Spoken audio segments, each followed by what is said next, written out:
Welcome back to the PR Breakdown. I'm Molly McPherson, and today we're exploring a high-stakes strategy often used by celebrities and public figures when they face serious accusations. I'm talking about the 100% denial. We've seen it over and over again. Accusations are made, and the accused responds with a full denial of any wrongdoing. But why do it? Is this a smart legal move, or does it just invite more trouble down the road? Well, let's explore why the 100% denial strategy often seems like the only choice for celebrities and politicians. Let's talk about the pitfalls that it creates and how to navigate it while protecting your legal standing and reputation in case it happens to you. But if you're like me and you watch these cases and you wonder, why go denial, even in the face of serious evidence?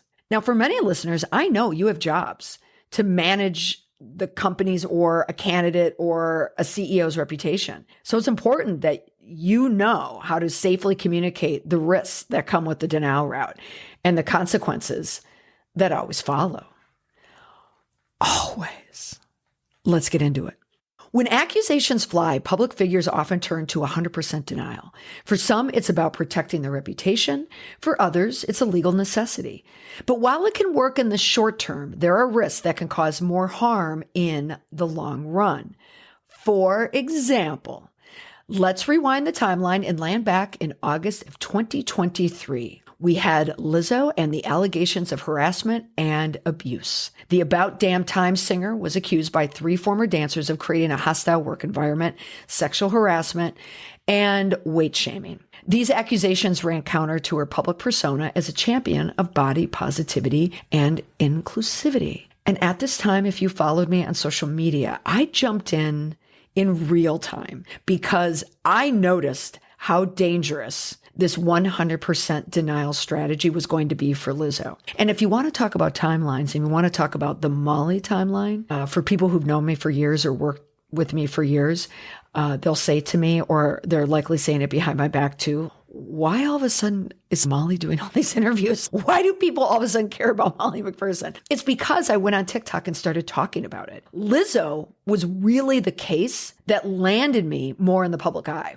I've certainly done a lot of press, but this was the first case where I was doing serious press. I was doing legacy press, New York Times, Los Angeles Times, Wall Street Journal, and ABC News. I had the opportunity to talk about Lizzo in a documentary for Nightline.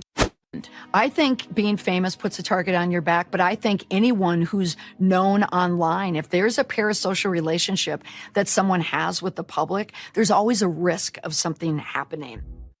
You can still find it online. They sent me down there, or actually up there. I was at my daughter's soccer tournament in New Jersey, but it was on September 11th. And at that time, I was doing an interview about Ashton Kutcher when I went on Access Hollywood. This is when my name really got associated with this type of behavior. I find it interesting why this 100% denial route just doesn't work nowadays. And it's because of social media. Now, the reason why Lizzo chose denial is because likely it was at the behest of her legal team. Lizzo's brand is built around empowerment, self-love, body positivity. It's reasonable to assume from a legal perspective that admitting to any of these accusations and claims against her would have severely damaged her image and would have brought a legal liability. But her legal team decided to favor the legal aspect of it. Now, her team was headed by Marty Singer, well-known Hollywood fixer/attorney. So many celebrities use him. Think Charlie Sheen, think Bill Cosby. But I think using Marty Singer has a massive flaw. This is a guy who is still living by the victories of the past, where he could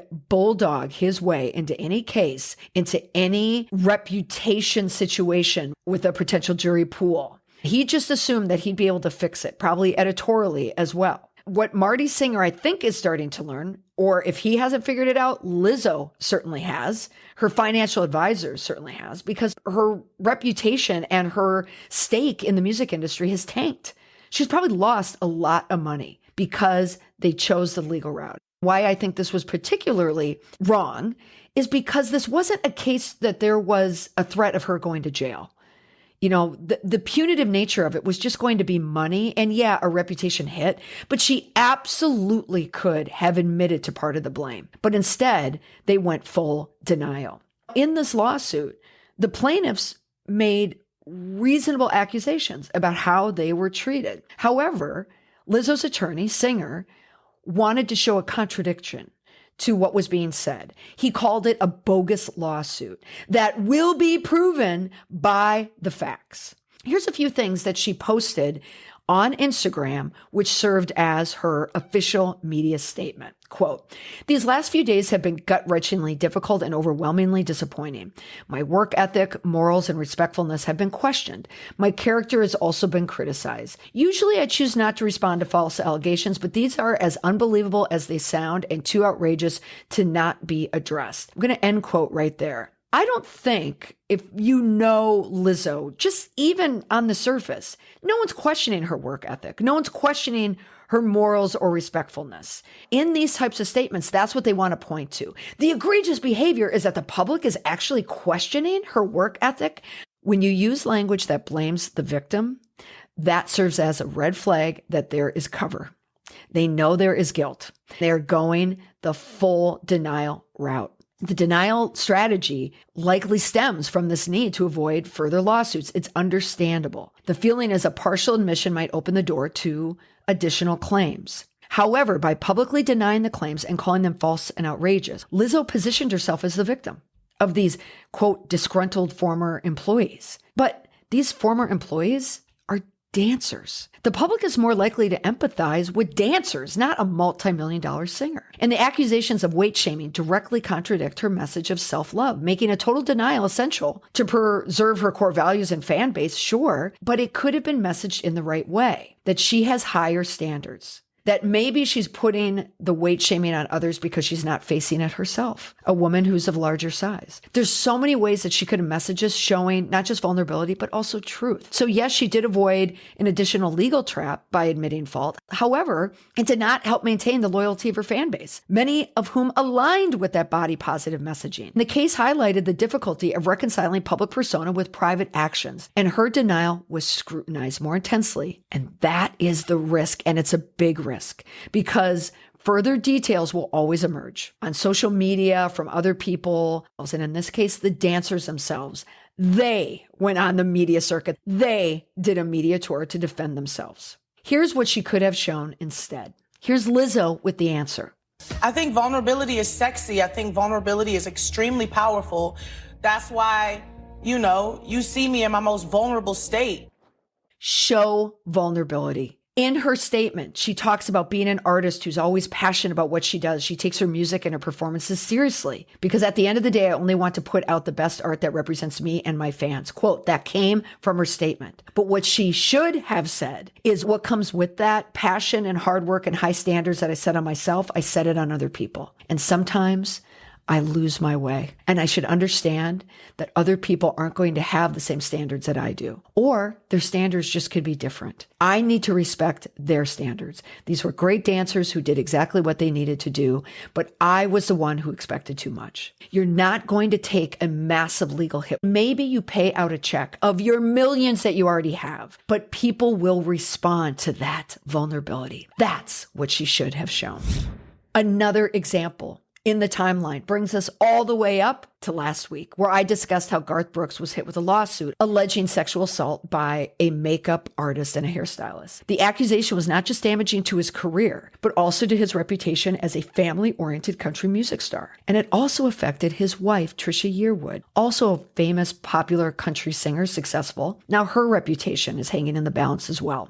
Garth Brooks has built a legacy as a good guy in country music. His denial was crucial for preserving this public image, and his legal team's decision to deny the accusations likely aimed to prevent further legal claims and limit the damage. But if you read what is being said about him by the accuser, named Jane Roe, in the legal papers, Garth Brooks came out and named his accuser. He is using tactics, what it appears to be, is in an attempt to intimidate. But if you read what he did to this woman, And if it's true, even half of it's true, even if a portion of it is true, it is damaging. So what they need to do is frame all these accusations as baseless and false. So by Brooks maintaining his innocence, he's avoiding admitting to any of this behavior that tarnishes his longstanding wholesome image in country music, because the accusations are the opposite of wholesome. I read the accusations from the legal documents last week in my live on my Patreon.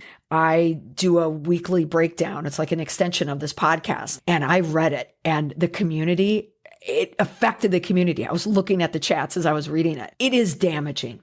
So given his private nature, Brooks wants this denial to shield his personal life too from more public scrutiny. And what does not help Garth Brooks is we're still feeling the effects of the Me Too movement from 2016. So these types of claims, they're heightened now, the sensitivity around it. So they likely felt that a full denial was the only course forward to avoid any severe reputational damage. And any admission might have led to a flood of additional allegations or negative press, something his team was likely to avoid. So it's not easy, but here's the risk for Garth.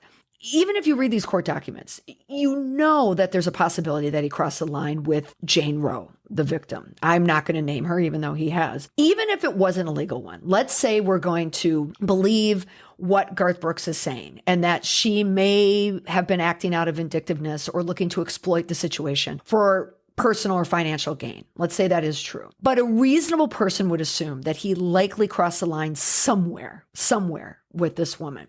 The risk is where public sentiment falls. While many may have a deep affection for Garth and Trisha, I do. Oh my gosh, who doesn't love Garth Brooks? We talked about that in the chat. The people who grew up with him in a way, like college years, 20s. A lot of people mentioned that they played his song at their wedding, like Friends in Low Places was always played at weddings. It just brings everyone together. I kind of get chills even thinking about memories about that. Everybody does like them, but the public is likely to empathize more with a hairstylist and a makeup artist earning an average salary that everyone else makes, who claims to have been wronged because so many people in life have been wronged, or they've been bullied by someone who has more power. They're not going to empathize with a country music legend and his accomplished wife who just sold their house for over $3 million, and a sale that happened in the days before the lawsuit came to light. Next case, Prince Andrew. Now, there are very serious allegations of sexual abuse involving Virginia Giuffre. She claims she was trafficked to him by Jeffrey Epstein when she was 17 years old. Giuffre's accusations were part of a larger scandal involving Jeffrey Epstein, Ghislaine Maxwell, who has been convicted, and she is currently serving an extensive prison sentence in New York. But he was a convicted sex offender, and he had ties to a number of powerful individuals. And Andrew's involvement with Giuffre became a major focus of public scrutiny, prompting his eventual response through a 2019 BBC interview that would further intensify this controversy. Now, why would Prince Andrew choose denial? Prince Andrew's denial was a calculated move, no doubt. And as any admission could have had a devastating consequence, not just for him, but for the British monarchy. He was a senior royal who was facing a high stakes decision. Choosing to publicly deny all allegations in an attempt to protect his standing and that of his families was important, particularly what was going on with his family. Prince Charles, all the stories come out about how he treated Princess Diana's sons, what the falling out that they had, Kate Middleton, Meghan Markle. There was such a spotlight on the royal family, and it wasn't a good one. This made things worse. And as all this was happening, Queen Elizabeth was still alive, so his mother was very involved. Emily Maitlis, so she's the BBC anchor who conducted this now infamous interview that was captured in the Netflix series Scoop. You have to watch the series. It delves into the behind the scenes events leading up to this interview. And the series offers insight into how the interview was arranged, the missteps taken by Andrew's team, and the eventual fallout. It is a must watch for anyone interested in the details of the most disastrous. It's a must watch for anyone interested in the details of one of the most disastrous media interviews in recent memory. But something that she reflects. But something that she reflected on after the interview is that Andrew's decision to go full denial and some of the things and claims that he made in this interview may have been influenced by his desire to protect his daughter, Beatrice, because she was getting married and he may have wanted to address the scandal ahead of her wedding so it wouldn't overshadow the celebration. So in this interview titled Andrew, the Problem Prince, this mateless who interviewed him noted it's the first time that it crossed her mind that maybe he wasn't doing it for the family.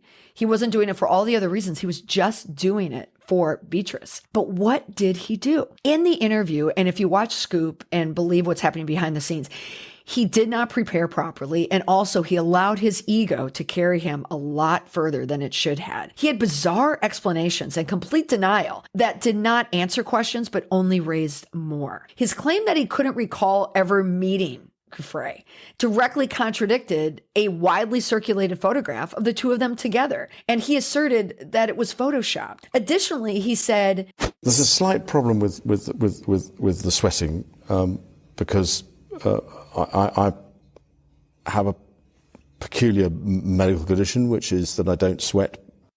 Of course, that was met with public skepticism and ridicule, frankly. So instead of clearing his name, his statements appeared evasive, and it reinforced the public suspicion about his involvement with Epstein and Giuffre and Ghislaine Maxwell. Why it didn't work? And boy, did it backfire. The Jeffrey Epstein connection was dangerous for him. He faced a dilemma that could be described as prison or prince. Acknowledging any wrongdoing could have led to legal repercussions, while outright denial carried the risk of public condemnation. In his case, the latter prevailed. So despite his efforts to discredit the allegations, the backlash was swift and severe. Andrew was stripped of his military titles and forced to step down from royal duties. And even though the case eventually settled, his reputation suffered irreparable harm. The situation illustrates how a full denial can be risky, especially when public sentiment and evidence begin. The situation illustrates how a full denial can be risky, especially when public sentiment and evidence begins to mount against you.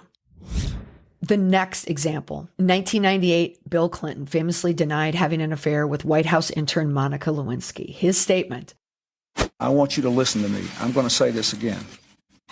I did not have sexual relations with that woman, Miss Lewinsky." Became infamous after the affair was later proven. And yes, I did talk about this 2 episodes ago, but it's another case where someone went the full denial route. And at that time, Clinton's political career and presidency were at stake. If you were around, and boy, do I remember that time. I remember where I was. I remember where I was even watching these press conferences. To go back in time to the 90s is incredible. And I was thinking back to how I felt. I was younger. I was in my 30s, early 30s then. But I recognized that him admitting to an affair, would have led to a resignation or impeachment. But at the time, the public believed that he did it because all the stories were out there, even during the election. If you ever watched the documentary, The War Room, about Clinton's campaign, highlighting George Stephanopoulos and, oh my gosh, the Raging Cajun. James Carville. It was such a good documentary, which reminds me, I think I want to watch that again. He was dealing with the quote bimbo problem way back when. So people could easily assume that there was probably some truth to what Monica Lewinsky, and it wasn't Monica Lewinsky, what she was saying. It was Linda Tripp who betrayed Monica Lewinsky. But his legal and political advisors were likely pushing for full denial to navigate the legal risk to avoid these perjury charges. Now, his 100% denial was calculated. And at the time, if you remember, it was probably a smart move because what he needed to do was just get through the legal ramifications because people already knew that he was a bit randy. He already had a history. He already had a reputation. So there were a lot of people out there that probably assumed that he did all this, but they were willing to let him go because after all, he's the president. And even in the 90s, people can think, oh, okay, but he's a president and she was young. She was partly her fault because this was a time before Me Too. And if you lived this time, or if you're like me, a woman who worked this time, I worked in Washington, D.C. in the 90s, in Boston. I was not an equal And I dealt with a lot of crap. I was like a Monica Lewinsky, not a real Monica Lewinsky, not to that extent, but I had to navigate my crap. So people could easily assume what happened. But the risk is that they did not know that there would be a blue dress, the infamous blue dress. So that denial absolutely backfired. Monica Lewinsky, being the young person that she was, what do you do when you go through a breakup? Because that's what it was. It was a breakup. She was hurting. She was rejected. It was a betrayal by Clinton. And she found the most vindictive person she could, which was Linda Tripp. They had no idea there was a blue dress. If there wasn't a blue dress, going 100% denial would have been the right choice for him. But what happens? There was prolonged media coverage. There was intense scrutiny. And despite the damage, Clinton's eventual admission and public apology did help him to retain office, but his legacy remains tied to this scandal.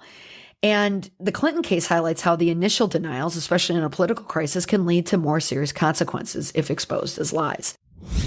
And I'm going to throw one more in here because it goes back a ways. And we're going back to the 2012s on this one and Lance Armstrong. If you remember him, a 7-time Tour de France winner, denied for years that he used performance-enhancing drugs, even as allegations and evidence began to stack up. I just want to make sure it's not that you don't remember whether the Indiana hospital room incident occurred. It affirmatively did not take place. No, it didn't. How could it have taken place when I've never taken performance-enhancing drugs? Lance Armstrong at the time was huge as a brand. I mean, this guy was known for having testicular cancer, but he came back to be this incredible athlete. And not only was he an athlete, he was an inspirational athlete. People could get behind him.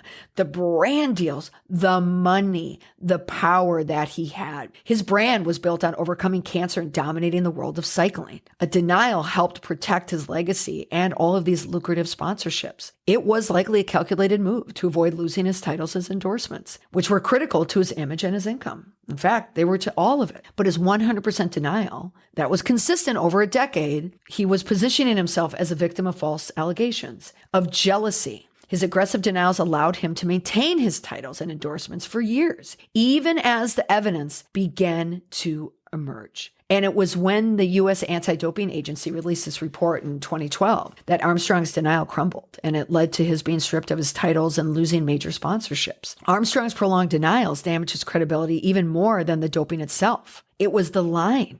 It was the line that led to the complete fall from grace. Now, he eventually admitted it in an interview with Oprah that provided some redemption, but it came too late to salvage his career.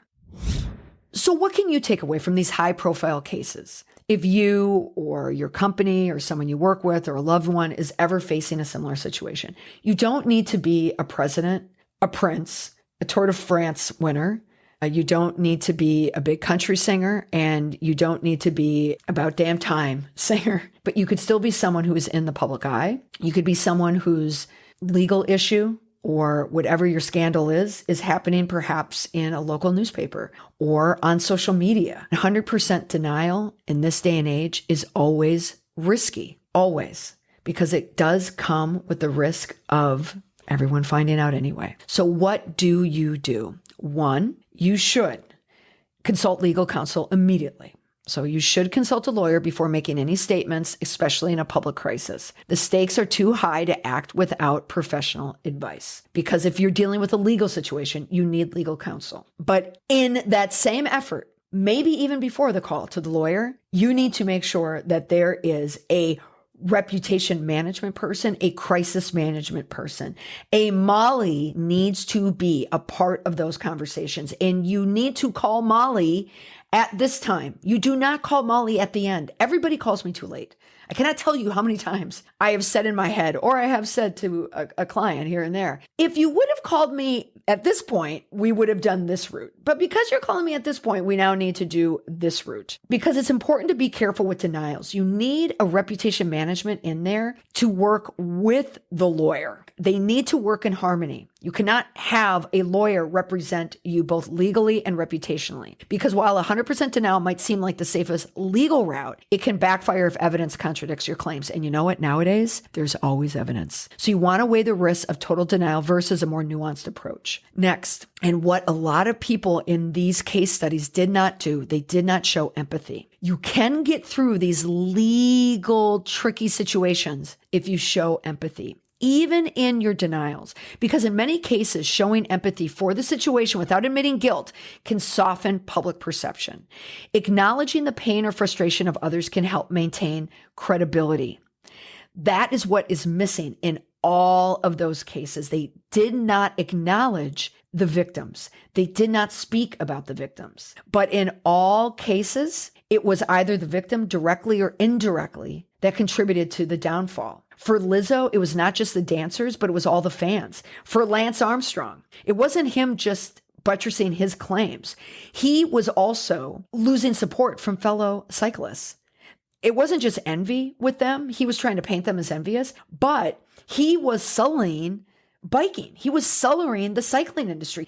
He was throwing his competitors under the bus. He was throwing teammates under the bus. He was throwing the industry under the bus. And so that's why they did not stand up for him. If you show empathy to not just the victims, but other stakeholders with you, it's going to help you maintain credibility, because also transparency is key. If a denial is your strategy, you need to be transparent about the reasoning behind your actions. Keep the stakeholders informed and never lie about the facts. Garth Brooks isn't just trying to intimidate this one person. He has to intimidate all the people who believe her. So next, you have to prepare for the long-term consequences. Denying everything can lead to prolonged crises. If you get caught in a lie, the damage to your reputation might be far greater. I call that the Lizzo effect than the initial accusation. And lastly, know when to pivot. If new evidence emerges, just be prepared to change course. Denial can't be can save your reputation in the long run, which will allow you to come back. There is a reason why Lizzo is still in the penalty box. There's a reason why Kevin Spacey is in the penalty box. There's a reason why, yes, Johnny Depp got through his court case, but he lost his career. Yes, he's still working on some projects, but he lost his career. Whether you are a celebrity or you're in the spotlight, the limelight, you're a CEO facing public backlash, or you are someone working for these people, these lessons can guide you through the complexities of crisis communication in times of scandal. If you got something valuable from today's episode, go ahead and hit that subscribe button and leave a review. Thank you very much. And hey, share this with someone who's as into PR strategies and crisis communication as we all are. It helps us grow and keeps the conversation going. If you want more real-time breakdowns of the latest PR moves and celebrity stunts, you can follow me over on social media. I'm posting daily updates or semi-daily updates that dive even deeper into what's really happening behind the headlines. Thanks so much for listening. I'll catch you next week for another episode of the PR Breakdown. Bye for now.